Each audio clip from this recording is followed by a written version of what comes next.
সর্বশেষ এই যে আলোচনা, এটা আড্ডা। এই আড্ডা হলো, যদিও আড্ডার মধ্যে সবচেয়ে বেশি ইম্পর্টেন্ট থাকে খাওয়া। যেখানে খাওয়া নেই সেখানে আড্ডা আছে। তো তারপরেও মানে শুকনো মুখে, ক্ষুধা পেটে, হাসি মুখে কিন্তু আমরা কথা বলতেছি, রাইট?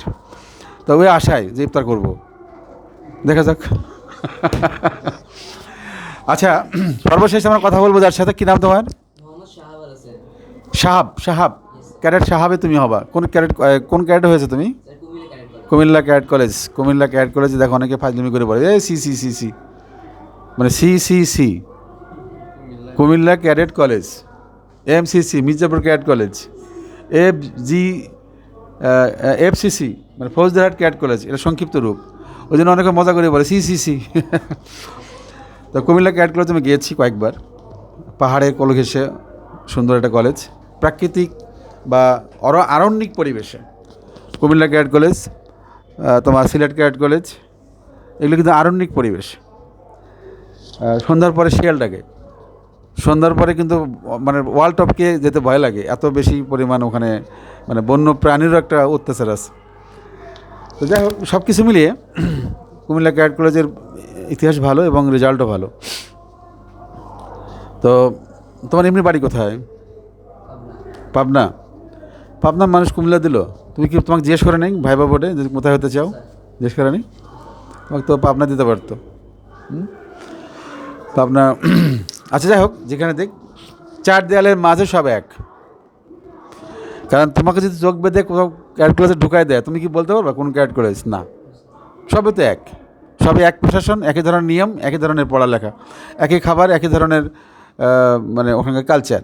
তো সেক্ষেত্রে কুমিল্লা না বরিশাল না কোথায়, শুধু আবহাওয়া চেঞ্জ আছে একটু। যেমন রাজশাহীতে গরম বেশি, আবার সিলেটে একটু ঠান্ডা বেশি, এরকম আর কি। তো তুমি কি খুশি?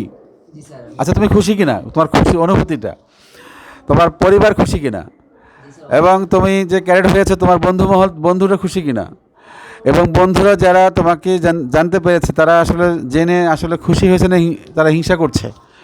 যদি হিংসাও করে থাকে বুঝতে হবে ওটাও খুশি।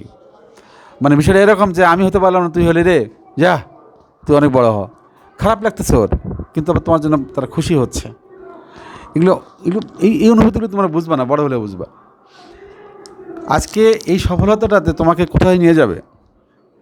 আজকের তোমার এই সফলতা কোথায় নিয়ে যাবে? আজ থেকে 20 বছর পর তুমি বুঝতে পারবে। যারা আজকে অবহেলা করে পড়াশোনা করেনি, যারা আজকে গুরুত্ব দেয়নি, যারা আজকে গুরুত্ব দেওয়ার পরে হয়নি, তাদের বিষয়টা, তোমার বিষয়টা 20 বছর পরে ঝকঝক করবে। তো আমি চাই আমার প্রতিটা ছাত্র, এই মেধাবী যারা, তারা বাংলাদেশের না সারা বিশ্বের দরবারে মাথা উঁচু করে থাকবে। কারণ আমি বিশ্বের যেখানে গেছি সেখানে ছাত্রছাত্রীর সাথে আমার দেখা হয়েছে, কথা হয়েছে।